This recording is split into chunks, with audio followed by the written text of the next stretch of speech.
ശബരിമല സ്വർണ്ണ കവർച്ചയിൽ തിരുവിതാംകൂർ ദേവസ്വം ബോർഡ് മുൻ president N വാസുവിനെ സംരക്ഷിച്ച് CPM. സ്വർണം ചെമ്പാക്കി മാറ്റിയതിന് പിന്നിൽ എൻ വാസുവിന്റെ ഇടപെടലാണെന്ന് വ്യക്തമായിട്ടും അറസ്റ്റ് വൈകുന്നത് ഉന്നത ഇടപെടൽ മൂലമെന്ന് സൂചന. അതേസമയം കട്ടിളപ്പാളിയിലെ സ്വർണ്ണ കവർച്ചയിൽ ചോദ്യം ചെയ്യൽ തുടരുകയാണ്.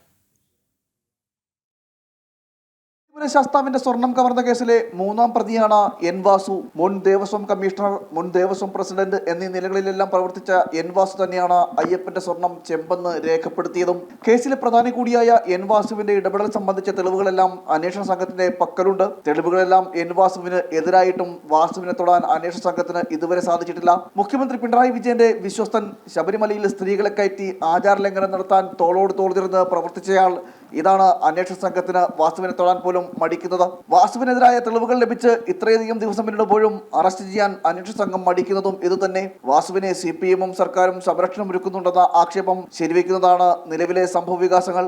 നിലവിൽ കട്ടിളപ്പാളികളിലെ സ്വർണ്ണ കവർച്ചയിൽ അന്വേഷണം പുരോഗമിക്കുകയാണ്. കേസിൽ ഉന്നതരിലേക്ക് ഇതുവരെ എത്തിയിട്ടുമില്ല. എല്ലാ കേസുകൾ പോലെ ഇതിലും അന്വേഷണം പ്രഹസനമാകുമോ എന്ന ആശങ്കയാണ് ഭക്തർ പങ്കുവയ്ക്കുന്നത്. ജനം, തിരുവനന്തപുരം.